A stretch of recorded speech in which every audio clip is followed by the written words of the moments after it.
This is episode 19 of the Beyond the Dojo podcast. I'm Lauren. I'm Jeremiah. And if you're in a really bad mood today and you just want to yell and scream and rant about stuff, but you really can't, so you want to listen to somebody else do it, or if you just really want to hear us talk a lot of smack over the next few minutes, this is the place for you. Yeah, needless to say, let's get right into it, yeah? Well, no, because if you don't want to hear that, if you don't want to hear us be as obnoxious as possible over the next few minutes, you really should turn this off and come back at a later podcast. By us, she means her. Oh, no, she means us. Oh, whatever.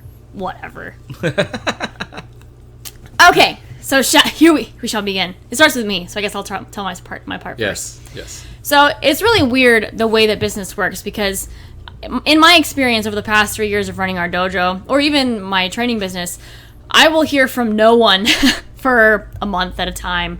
No one will call to try to join the dojo. No one will call to get information. No one will email us. Nothing. And then all of a sudden, it's as if the stars align on just one day and everyone calls on the same day. And that is exactly what happened last Friday. I was out doing some local political work. We're actually closed on Fridays, and my phone was ringing like every couple of minutes with someone trying to get information about the club. One person called me and said that she had actually gone to the dojo and we weren't there because we're closed on Fridays. And then later in the afternoon, I received a follow on Instagram from an individual, and this person messaged me, and he said that he had come up to the club and said that no one was there. And I said, well, yeah, that's because we're closed on Fridays. Sorry about that. How can I help you? Chat a little bit back and forth, going to find out he knows someone that I know, and he was interested in karate. So I said, what kind of martial arts experience do you have? And he said, well, I've done a little bit of boxing, and I had somebody teach me some, Marine Corps martial arts. Is that what he said? Marine Corps martial arts? It's like, okay, it's fine. So I said, we have an intro class at this day, this time. He said, well, I'm not able to come at that day and that time because of other things going on in his family. So I said, all right, that's fine. Then you can come to our regular class at this time and this time. This is the time you need to be there. I told him 6:30 on a Tuesday or Thursday. Come into that class. One of our instructors will be able to help you, take some time with you, teach you some basic techniques. That way you're good to go. Great. Tuesday rolls around at 6:30. Homeboy's not there. Shows up at 7 o'clock. Yeah. So about 7:05, Jeremiah's taking his break because, he had just taught a class. Actually, he taught a class and a half. So he's taking a break while I'm teaching the small class that we have. And I look over, and dude walks in. Jeremiah looks up, nods. And I go over and continue to look at my phone because I don't jump to beckoning calls when people are late to my classes. You just have to deal with my tardiness now. So if you're 30 minutes late to a class, you might as well decide to go home because I'm going to drag my feet. I'm going to take my sweet time. That being said. So like I said, obnoxious. So I walked over and I gave him the stuff. I said, okay, well, are your parents here? Kid's 16 years old. He says, no, they're not here. I said, okay, well, I guess I'll let you sign the waiver on your own. Just as long as nothing happens. So he fills out the paperwork. Asked Jeremiah. I said, Jeremiah, will you work with him since he came this way to do all this? He's like, sure. Now, in retrospect, we should have really been strict about the release thing. Yeah, we should have. So we dodged a bullet there. Well, I will say that his mother walked in. Yeah. Soon after that, and I was very tempted to make her go and sign it. But I was like, all right, it's fine. It's fine. So this is where Jeremiah's part of the story comes in. So I say, well, Miss Lauren had told me that you have had some kind of martial arts experience, so can you tell me a little bit about it?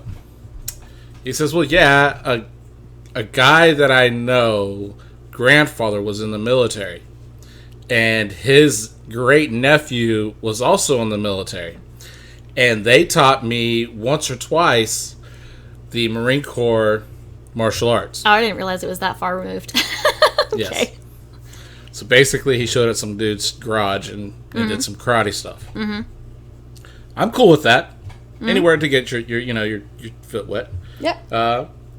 So I asked him, is there anything else he knows? He goes, yeah, I did some boxing. Okay, cool. So we walk over to the mirror. I'm like, listen, there's a couple things we do. Let's just work on a punch. So I started telling him, palm down is the punching hand out, palm up on the hand that's on the hip. He asked me, why do we put our hand on the hip? And I explained to him that's called a pulling hand, and it is exactly what it's called. So I'm going to interrupt this here because I'm over in the corner. I had a girl over in the corner that I'm working with, and I'm like steadily getting more and more nervous because Jeremiah is telling this calmly, but this was elevating. So Jeremiah was already mad that the kid was late. The kid is starting to get a little bit, slightly obnoxious. Jeremiah's responding. And then it's just slowly starting to get worse. And the tension is just, you can feel it in the room, just like you're swimming in it. Right. So he keeps on asking me, is it a guard? And I was like, what? No, it's a punch. What's why isn't it a guard? I'm like, what? No, it's a punch. So you like showed him how to do it, right? So I showed him how to do it. So you grabbed him and he's like, I don't get it. And I was like, I grabbed him with one hand. I pulled his arm. I grabbed him by the forearm, and I pulled his forearm back towards me like a hikite. And he fought me. Now, this kid does work out. Let's say that. He's kind of built. He's not super strong. But I guess he thought he was just going to jerk me around and be like, no, that's not going to work. When he fought me, I just rotated my hand up and pinned him because, once the elbow's locked in, there's nothing you can really do. Yeah, that's a pretty strong position for your draw hand. For your draw hand. Yeah. And as I did that, I put my fist in his face. I said, that's why we do it. He's not being aggressive when he's showing him this. But Jeremiah does this for every new student that asks questions. He shows them how it's done. He's not bullying the kid by any means. No. I do it very slowly. I do it very calmly. If they resist, I apply enough force to show them it can happen. Mm-hmm. That's it. Pretty sure that just made it worse. He's like, I don't get that. You said this is defensive art. And I thought to myself, I never said that. Oh, yeah, he did say that. I right? forgot And I was like, that. I never said that. I said karate is an art, a martial art. Well, when he walked on the floor, you asked him what his intention was for the art and like why he wanted to train him. He was like dodging the question a little bit. Yeah, I was like, what do you intend to do out of this? What's your intention out of karate? And he wouldn't answer me. Yeah. And I was like, okay, whatever. Maybe he just doesn't know. He just wants something to do and is afraid, don't want to be rude. So we're now like 3 to 4 minutes in at this point. Literally, dude. I've never had a person walk off the floor. Shh, we haven't told that part yet. Oh, okay. Because to build the suspicion. I'm getting schooled on how to be a storyteller. It's a great story, though. Dude, so he's punching, and he's punching like he lifts his shoulder. Like he lifts his shoulders so high that his shoulders are touching the bottom of his ears. Mm-hmm. And he's punching, but he's punching with such tension in his arms that it looks like he's doing a bench press. It looks like a little kid doing a punch because both of his elbows were flared off to the side. And like I wasn't watching it first, but then all of a sudden like I could hear the voices elevating and I turned to look and I'm like, what is he doing? Right. And I was like, all right, dude, relax your shoulders. You want to engage the right muscles. You don't want to engage your shoulders. Once you do that, you're slowing your technique down. That's what I told him. And I was like, just be a little bit more relaxed. And I showed him, just keep your shoulders down. I'm not trying to punch hard. I'm not trying to punch fast. We're just punching. And I'm listening at this. Oh, I'm listening the whole time. But whenever they're going back and forth and the kid is like starting to get aggressive about Jeremiah's responses, Jeremiah kind of goes back at him. But then whenever you started to tell him to relax his shoulders, like Jeremiah's tone is softening. Like I can hear him trying to like calm the kid and be like, hey, soften your shoulders. So it was not aggressive at this point. Right.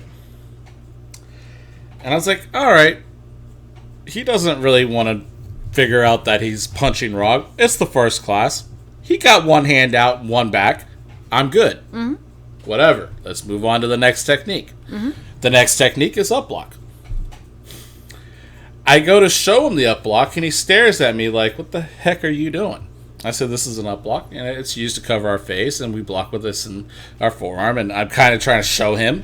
I was like, I want you to try it, and he's like, why would you ever block with your forearm? It's so small. And like, what the heck? What else would you block with at your head? Now it just blows my mind when he says that, and I'm like, all right, since you're here to just discredit whatever we're teaching you. Well, you showed him outside block too, right? No, just the one block. I showed him up block, and he didn't want to do it. Okay. He didn't, and that's the point. I was like, this is bull. Well, he asked you about application or something too, right? Yeah, he wanted. That's the reason why I showed him the pulling hand. Yeah. He goes, well, what's that? How do you apply that? Yeah. And when he asked me a question, I was like, listen, dude, We wait till you're a mature student who understands what can happen here if you do something wrong, like dislocate a shoulder, break an elbow, do some major injuries here, not just punching someone in the nose. Yeah. You have to be mature about it. And his response was, "Oh yeah, I am." And I looked at him and I was like, Okay, cool. So this part of the interaction is elevating, but it really wasn't that bad. But No. I was over in the corner with the other student, and all this time going through my head is like, okay, we've had young kids come in the dojo before, and they get really excited. This kid's Right. 16. He's not a young kid. We have young kids that come in the dojo. They get really excited, and you just take a second and be like, look, you have to be quiet. You're in my class. I'm teaching. After class, you can ask me questions, and they're usually like, okay, and they respect you, and then, sometimes they don't have a lot of self-control, but you just check them, and then they're good. This was, like, ongoing, and I was thinking, okay, if he can just get past today and realize that he's being a little bit obnoxious, and this is not really, like, the culture, not quite like this, then he'll be okay. Yeah. The problem was that he was asking questions to discredit. So no matter what the answer was, he was going to look for what he thought was the weakness and say, oh, that's not anything. He was going to try to say karate was bullshit because of these rules. Yeah. And I was just like, that's why I asked him after showing the up block, and he asked me, why would you ever block with your arm? I looked kind of like, you know what, dude? Let me make sure. Why are you here? I was like, are you here to learn? Or are you here to discredit what we're teaching? This is the second time that you asked him that question, because you guys stopped and you asked him when he first walked on the floor. Right. Okay, so this is maybe like 8 minutes in. So literally 8 minutes. I'm like, so why are you here? Da da da da. He gets upset or offended and goes, you know what, dude? I'm out of here. I'm like, okay, go ahead. And I walk him off the floor. This time, I'm staring at his mother, who's morbidly obese, who could barely walk in the building. And now she has to walk out of the building. Right. Who was supposedly not here. Yes.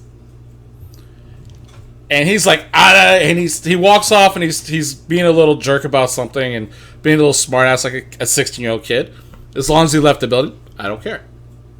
Yep. He left the building, no big deal.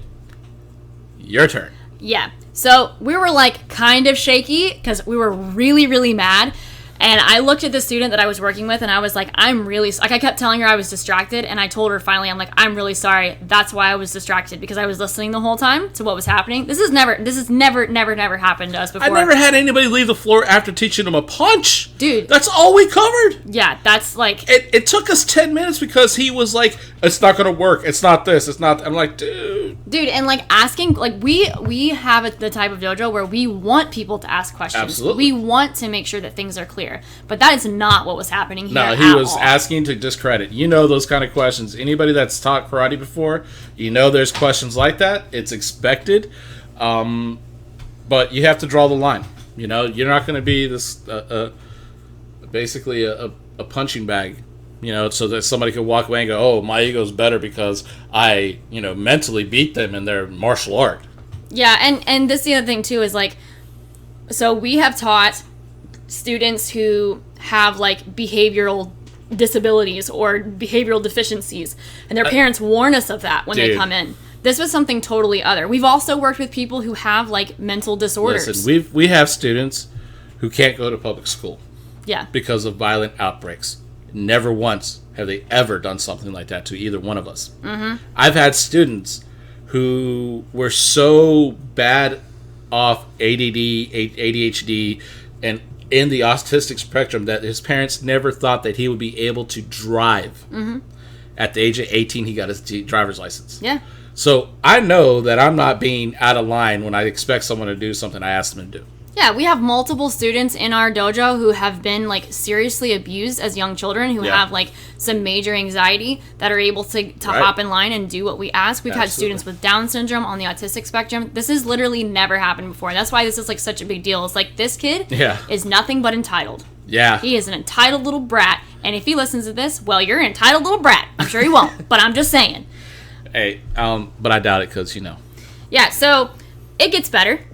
So I'm opening up my Instagram messages because I figure if I have the last word, then I win. But here we go. I'm opening it up now. Let's see here. So I got a message about an hour after he left And I'm just going to read it right here, just for y'all's entertainment.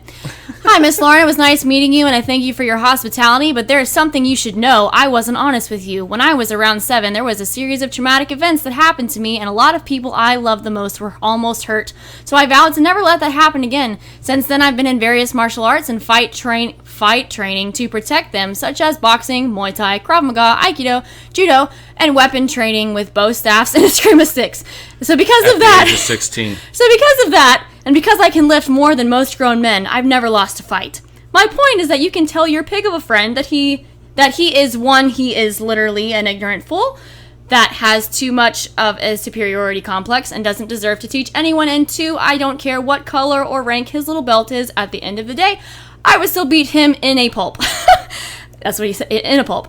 And if he ever wants me to run him through, my address is blah, blah, blah. He gave us his address. Not that we don't already have his address, but anyway. So he gave me his address. So I said, cool, thumbs up.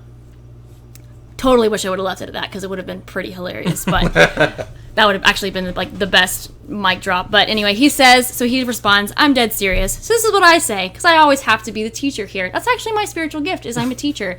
So here we go. This is what I said. Life tips. 1. When someone goes out of their way to create space in their schedule for you, show up on time, not when you feel like it. 2. When someone gives you their time and knowledge for free, be respectful enough to listen to what they are teaching. When you ask questions, don't ridicule their answers. Instead, ask yourself, what insight does this person have that I may not have? After that point, you can decide for yourself whether or not their teaching is worth your time. 3. Don't judge a book by its cover. There's a reason traditional martial arts have lasted as long as this one. 4. Don't threaten a woman's husband. It's rude and not very bright. Okay, so then he gave some stupid, ridiculous response that I'm not even going to read because it was just so completely ignorant. And my response was, bless your heart. Hope you find what you're looking for. So we just got our first threat as a dojo. Granted, I don't think he's going to come back and actually do anything. But I had a lot of thoughts go through my head, like, the kid's not very bright. I know his first name, his first and middle initials, his last name. I know his father's name. I know what his father does for a living. I know the kid's address. I know his phone number. I know what high school he goes to. I know his age, and I know what grade he's in. That's a lot of information. Looks like. That's a lot of information for a person you've only met one time. But I pay attention to those things. Mm-hmm. But I'm not a vindictive person, and I certainly would not go after this person. But I'm telling you right now, just in case anybody out there is this kind of egotistical little, I almost just said a bad word. If any of you guys are egotistical people, just think about the fact that threatening people is not a good idea. Because most of the time, you're going to leave little clues about how they can, retaliate. And it's not that we would. Even though I wanted to, call his dad and tattle on him, or, get a restraining order. Those things would be great on his record. But I wouldn't do that. But, yeah, we were pretty mad yesterday. Those are all the things going through my head. Now that we've calmed down, we're obviously not going to do anything. But, it's really great to deal with that for the first time. I don't know if I'm mad. I was just more stunned. You were definitely angry. Yeah, don't even pretend for a second. You were pissed. I ain't gonna lie. Yeah, I wanted to step that kid in half. You don't understand. Yeah, he made multiple threats. It was crazy to me because the whole thought when he was doing this was like, does this kid realize that I make my livelihood in violence? That's what I do all day long? My thought was we have literally been training longer than you have been alive. Yeah. I mean, and in some cases that's saying nothing, but not to toot our own horn, but we know a little bit of stuff. So it's Yeah, but that's the thing too. That it comes down to, and there's a reason why we do introductory classes, and it's this main reason right here. This is why we give 2 classes for free. This is why we do this individual first class, to see if that kid's going to fit our dojo. Yeah. It's an interview process in a way. Kind of, but we've never had to really use it that way. We never had to use it that way. So it's a sweet setup. I mean, we didn't intend it that way, but it's a great safety net. Yeah, it would have been better if he had been able to if he'd have done that in front of other students. Yeah, well, or if he'd have came aggressive towards a student that we were like, hey, he's new here, just, help him out, because if we have a larger class or something, we have student helpers. Mm-hmm. If he'd have got aggressive towards one of them, then it's a whole different story. Yeah. Because then the line's crossed, and then, in my opinion, even though it might be legally the wrong thing to do, I would step in no matter what and break it up. Yeah. So. Well, there's so many worse things that could have come out of that. Besides the fact that he's a threatening little brat, but how would he have acted toward other students? So maybe we'll actually be kind of intelligent here. Let's brag about our students first. Okay. So at the end of all this, as he's walking out and kind of running his mouth two of my brown belts walk in for the next One class. was a black belt. I'm sorry, a black belt and a brown belt walk. I'm sorry, Rob. And they both had the same comment when they were listening to him talk to me. They were like, "Yeah, this kid's not gonna last." No. They both thought that. They both said it. They're like, "Yeah, this kid's not gonna last." And once they said it, that's when he was like, "I'm out of here." And they were just like, "Yep, figured that one out." So it's a proud moment because we emphasize community, we emphasize this culture, and we're starting to see it not through our own eyes and our own actions, but through our students too, where they're like, "Nah, that's not going to fit in here. That's not going to work with us." Yeah. And it's good to see that because they had mentioned that like they saw like how aggressive he is, and they're like, why is he acting that way? Like, because they know you, and they know that you're gonna mirror for the most part what they're dishing, not because you want to hurt them, but because you want to make a point. You're being aggressive to me. I'm going to show you what aggression looks like, right. not to hurt them, but just mirroring it in a kind of a scary way. To me, it's a great tactic to establish that line. Like, hey, you're being aggressive. I'll be aggressive back. When they respond to that one way or the other, either if they're like, whoa, their eyes get big, you're like, okay, just chill out, man. They didn't realize they were being aggressive. Yeah. Right? But if they get like more gritty, then it's all intentional. Then it's, it's tit for tat. Yeah, and I mean, and it's not even like you do that with everybody, but this one particular case is where like it's extreme aggression, man. I don't get it.